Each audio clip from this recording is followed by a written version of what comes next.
সাফল্যের শীর্ষে Saroj Gupta cancer centre and research institute. স্তন থেকে শুরু করে ডিম্বাশয়ের ক্যান্সার জয়, ৬৭ বছরের মহিলার লড়াইয়ের আশার বার্তা। ডায়াবেটিস, থাইরয়েড সহ একাধিক শারীরিক সমস্যার মধ্যে বিরল ২ ক্যান্সারকে হারালেন এক মহিলা। সরোজগুপ্ত ক্যান্সার সেন্টার অ্যান্ড রিসার্চ ইনস্টিটিউটে ৩ বছরের চিকিৎসা ও পর্যবেক্ষণের পর সম্পূর্ণ সুস্থ। আধুনিক চিকিৎসা ও জেনেটিক পরীক্ষার গুরুত্ব তুলে ধরল এই ঘটনা। একই সঙ্গে স্তন ও ডিম্বাশয়ের ক্যান্সারে আক্রান্ত হয়েও সরোজগুপ্ত ক্যান্সার সেন্টার অ্যান্ড রিসার্চ ইনস্টিটিউটের চিকিৎসকদের প্রচেষ্টায় অবিশ্বাস্যভাবে সুস্থ হয়ে উঠলেন ৬৭ বছরের এক মহিলা। বিজ্ঞানের এই গুরুত্বপূর্ণ দৃষ্টান্ত হয়ে উঠেছে এই চিকিৎসা ব্যবস্থা। পরীক্ষায় ধরা পড়ে ট্রিপল নেগেটিভ ব্রেস্ট ক্যান্সার। পরীক্ষায় BRCA2 মিউটেশন ধরা পড়ে। প্রথমে কেমোথেরাপির মাধ্যমে টিউমারটিকে ছোট করা হয়। অস্ত্রোপচারের পর রিপোর্টে ব্রেস্ট ক্যান্সার সম্পূর্ণ সাড়া পাওয়া যায়। সরোজগুপ্ত ক্যান্সার সেন্টার অ্যান্ড রিসার্চ ইনস্টিটিউটে আমরা উন্নত নির্ণয়, ব্যক্তিকেন্দ্রিক চিকিৎসা এবং সহানুভূতিশীল সেবাকে একত্রিত করার প্রতিশ্রুতি নিয়ে কাজ করে চলেছে। ডক্টর অর্ণব গুপ্তের বক্তব্য, রোগীটি অগ্রসর পর্যায়ে থাকলেও সুসংগঠিত চিকিৎসা পরিকল্পনা, নিয়মিত অনুসরণ এবং ধারাবাহিক পর্যবেক্ষণের মাধ্যমে দীর্ঘমেয়াদী রেমিশন সম্ভব হয়েছে। এটি প্রমাণ করে বিজ্ঞানভিত্তিক ও ব্যক্তিকেন্দ্রিক চিকিৎসায় ক্যান্সার জয়ের পথে নতুন আশা দেখাতে পারে।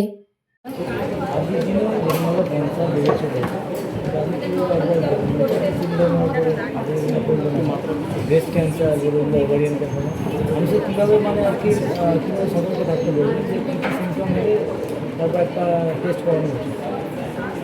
ফার্স্ট হচ্ছে ক্যান্সারে যেখানে হবে তার উপর সিমটমটা ডিপেন্ড করে, কিন্তু কিছু সিমটম আছে যেগুলো বোঝা যায় যে ক্যান্সারের লক্ষণ।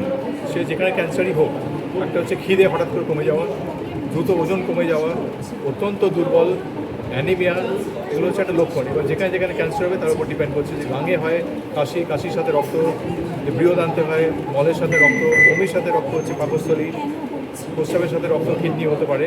সুতরাং এইগুলো আমাদের সিমটম বুঝে তখন একটা আমরা আন্দাজ পাই যে এটা খারাপ হতে পারে। তো বাকিটা হচ্ছে আমাদের টেস্ট করে নিতে হবে, পেশেন্টকে দেখা এবং টেস্ট করা। সুতরাং যদি একটা আনফর্চুনেটলি মানুষ ডাক্তারের কাছে যেতে চায় না, যদি যাই কোনো টেস্ট করে, যে টেস্টে কিছু পাওয়া যায় খারাপ, তাহলে আমার জীবনটাই শেষ, এটা কিন্তু ঠিক না। কারণ ক্যান্সার শুরু হয় খুব ছোটো অবস্থায়, ক্যান্সার অবস্থায়, সেই অবস্থায় যদি ট্রিটমেন্ট করা যায় তাহলে রেজাল্ট যথেষ্ট ভালো হয়। অনেক ক্যান্সার একদম 100% ভালো করা যায় যে আর্লি স্টেজে ধরা পড়ে। সুতরাং মানুষের সচেতনতা দরকার যে যদি শরীরে কোনো অসুবিধা হয় ডাক্তার দেখানো, যে টেস্ট বলে টেস্ট করে নেওয়া। অনেকে বায়োপসি করতে ভয় পায়, বায়োপসি করে যদি দেখালো টিবি, তার চিকিৎসাটা অন্যরকম হতে পারে। বা যদি ক্যান্সারও পাওয়া যায় তার চিকিৎসা ওই অবস্থায় করলে রেজাল্ট যথেষ্ট ভালো, দেরি করা যাবে না। থার্ড স্টেজে বা ফোর্থ স্টেজে গিয়ে থার্ড স্টেজে ভালো হওয়ার চান্স আমি বলে দিই, স্টেজ 1-এ 90 to 100% কিওর, স্টেজ 2-তে 60 to 70% কিওর, স্টেজ 3-তে 30 to 40% কিওর, স্টেজ 4-এ আগে আমরা বলতাম যে ভালো হয় না মানুষ। ফর্চুনেটলি এখন যা যা ডেভেলপমেন্ট হয়েছে, ইমিউনোথেরাপি, টার্গেটেড থেরাপি করে অনেক পেশেন্টকে অ্যাডভান্স স্টেজে দেখেছি। এখন 4-5 বছর এখনও জীবিত আছেন, ভালো আছেন, অসুখ মিলিয়ে গেছে। সবাইকার ক্ষেত্রে বলছি না, কিন্তু আমরা টেস্ট করে দেখিনি এইসব ওষুধে তাদের কাজে দেবে কিনা। যদি দেয় তাহলে সেই আমরা বলে আলোচনা করি, সেই চিকিৎসা শুরু করলে রেজাল্ট কিন্তু অনেকেরই ভালো হয়। এটা থেকে মারণ দেবী তো দাদা একটু চিকিৎসাটা খরচা সাপেক্ষ, আপনার কীভাবে পরিষেবা দিয়ে থাকেন? আমি দুটো কথাই বলি যে এটা মারণ ব্যাধি আর বলা যাবে না। কারণ সুগার, প্রেশার, কিডনি প্রবলেম, এগুলো কিন্তু লং টার্ম প্রবলেম, এটা কিন্তু ভালো হয় না, নর্মালি চলতে থাকে চিকিৎসা। ক্যান্সার যদি আর্লি স্টেজে ধরা পড়ে এটা মারণ রোগ কখনই বলবো না। আর্লি স্টেজে ধরা পড়লে চিকিৎসা করলে হয়তো 2 মাস কি 6 মাসের মধ্যে ট্রিটমেন্ট কমপ্লিট, তারপর সে ভালো থাকবে, সেভাবে থাকা। ন্যাচারালি স্টেজ বাড়লে ভয়টা বেড়ে যায়। সেকেন্ড হচ্ছে আমরা কী করে থাকি, তাই বলতে খরচার ব্যাপারে যদি কেউ 5 স্টার জায়গায় যায়, 5 স্টার অ্যাম্বিয়েন্স, কিন্তু খরচাটাও সেটা অনেক বেশি হবে। সরকারি জায়গায় গেলে হয়তো বিনা পয়সায় হতে পারে বা খুব কম খরচা হতে পারে। অসুবিধা একটাই যে লম্বা লাইন, যখন যাই সরকারি জায়গায় কাউকে দেখতে গেলাম হয়তো সেখানে অনেকের কাছে জায়গা পায় না, অনেক লম্বা লাইন থেকে অনেক ডিম্যান্ড থাকে। আমাদের হসপিটালে ফর্চুনেটলি এমন একটা জিনিস জায়গা যেটা রকমপুর পড়ে গেছে, সেখানে খুব কম পয়সায় ব্যবস্থা রয়েছে এবং যারা সেমি প্রাইভেট ওয়ার্ডে থাকতে চায় অনেক খরচা হয়তো কিছু বেশি, কিন্তু compare to many government hospital অনেকটাই সস্তায়। ওষুধপত্র আমরা কি লিখছি সেটা ডাক্তারদের দায়িত্ব, যে মানুষ দুবেলা খেতে পায় না তাকে যা সবচেয়ে দামি বিদেশি ওষুধ দেবো তার কোনো মানে নেই। দেশি ওষুধ অনেক বেড়ে গেছে, যেটা হয়তো প্রাইসের ডিফারেন্স হয়তো অনেকখানি, কিন্তু রেজাল্টের ডিফারেন্স 1 to 5%, তার বেশি হতো না। সুতরাং সেটা খুব ইম্পর্টেন্ট যে আমরা অবস্থা বুঝে পেশেন্টের কন্ডিশন দেখে সে কী পারবে সেই বুঝে তাকে চিকিৎসা করা। তাকে আমরা ধরে প্রাণী শেষ করে দিলাম, বাকি পরিবার হতো না খেয়ে মারা গেল, চিকিৎসা কখনো করা উচিত না। হচ্ছে ক্যান্সারে যেখানে হবে তার উপর সিমটমটা ডিপেন্ড করে, কিন্তু কিছু সিমটম আছে যেগুলো বোঝা যায় যে ক্যান্সারের লক্ষণ। সে যেখানে ক্যান্সারই হোক, একটা হচ্ছে খিদে হঠাৎ করে কমে যাওয়া, দ্রুত ওজন কমে যাওয়া, অত্যন্ত দুর্বল, অ্যানিমিয়া, এগুলো হচ্ছে একটা লক্ষণ। এবার যেখানে যেখানে ক্যান্সার হবে তার উপর ডিপেন্ড করছে। যে লাঙে হয় কাশির সাথে রক্ত, যদি বৃহদান্তে হয় মলের সাথে রক্ত, বমির সাথে রক্ত হচ্ছে পাকস্থলী, প্রস্রাবের সাথে রক্ত, কিডনি হতে পারে। সুতরাং এইগুলো আমাদের সিমটম বুঝে তখন একটা আমরা আন্দাজ পাই যে এটা খারাপ হতে পারে। এবার বাকিটা হচ্ছে আমাদের টেস্ট করে নিতে হবে, পেশেন্টকে দেখা এবং টেস্ট করা। সুতরাং যদি একটা আনফর্চুনেটলি মানুষ ডাক্তারের কাছে যেতে চায় না, যদি চাই যে কোনো টেস্ট করে, যে টেস্টে কিছু পাওয়া যায় খারাপ, তাহলে তো আমার জীবনটাই শেষ, এটা কিন্তু ঠিক না। কারণ ক্যান্সার শুরু হয় খুব ছোটো অবস্থায়, প্রি ক্যান্সার অবস্থায়। সেই অবস্থায় যদি ট্রিটমেন্ট করা যায় তাহলে রেজাল্ট যথেষ্ট ভালো হয়। অনেক ক্যান্সার একটা 100% ভালো করা যায় যে আর্লি স্টেজে ধরা পড়ে। সুতরাং মানুষের সচেতনতা দরকার যে যদি শরীরে কোনো অসুবিধা হয় ডাক্তার দেখানো, টেস্ট বলে টেস্ট করে নেওয়া। অনেকে বায়োপসি করতে ভয় পায়, বায়োপসি করে দেখালো টিবি, তার চিকিৎসাটা অন্যরকম হতে পারে। বা যদি ক্যান্সারও পাওয়া যায় তার চিকিৎসা ওই অবস্থায় করলে রেজাল্ট যথেষ্ট ভালো, দেরি করা যাবে না। থার্ড স্টেজে ভালো হওয়ার চান্স আমি বলে দিই, স্টেজ 1-এ 90 to 100% কিওর, স্টেজ 2-তে 60 to 70% কিওর, স্টেজ 3-তে 30 to 40% কিওর, স্টেজ 4-এ আগে আমরা বলতাম যে ভালো হয় না মানুষ।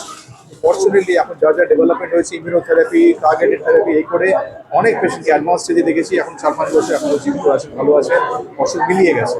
সবাইকার ক্ষেত্রে বলছি না, কিন্তু আমরা টেস্ট করে দেখে নিই এইসব ওষুধ তাদের কাজে দেবে কিনা। যদি দেয় তাহলে সেই আমরা বোর্ডে আলোচনা করে সেই চিকিৎসা শুরু করলে রেজাল্ট কিন্তু অনেকেরই ভালো হয়। মারণ ব্যাধি তো যে এটা মারণ ব্যাধি আর বলা যাবে না, কারণ কিডনি প্রবলেম এগুলো কিন্তু লং টার্ম প্রবলেম, এটা কিন্তু ভালো হয় না, নর্মালি চলতে থাকে চিকিৎসা। ক্যান্সার যদি আর্লি স্টেজে ধরা পড়ে এটা মারণ কখনই বলবো না। আর্লি স্টেজে ধরা পড়লে চিকিৎসা করলে হয়তো 2 মাস কি 6 মাসের মধ্যে ট্রিটমেন্ট কমপ্লিট, তারপর সে ভালো থাকবে, সেভাবে থাকা। ন্যাচুরালি স্টেজ বাড়লে ভয়টা বেড়ে যায়।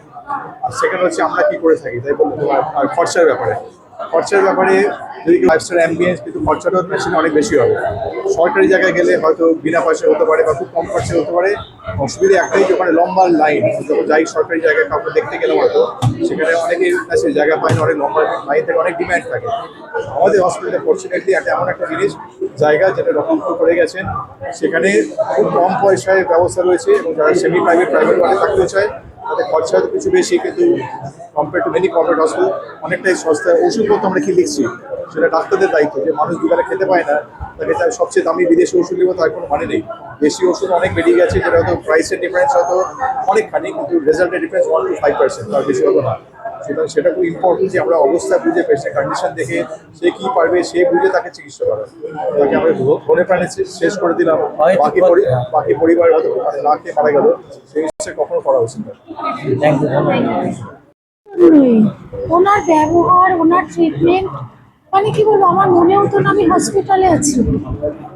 আমার মানে উনি যখন খুশি আসছেন, আমার কেমো চলছে, আমি নিজে বুঝতে পারছি না আমার কি অসুবিধা হচ্ছে। এখনো আমি অর্ধেক সময় বুঝি না আমার কি হচ্ছে, কিন্তু উনি বুঝতে পারেন।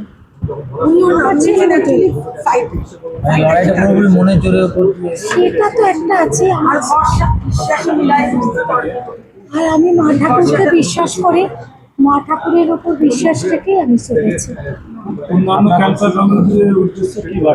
কথা ঠিক মতো করতে হবে আর মনে জোর রাখতে হবে, আর ডাক্তার যেরকম বলবে। বাড়ি ফ্যামিলিতে যদি কারোর থাকে বা হয়ে থাকে তাহলে ইমিডিয়েট হোক আর না হোক, নিজে ধরতে পারুক না পারুক, তাকে ডাক্তারের সাজেশন সবাইকে অ্যালার্ট থাকতে হবে, এখনকার দিনে চোখ কান খুলে রাখতে হবে। শিক্ষা ঘোষ।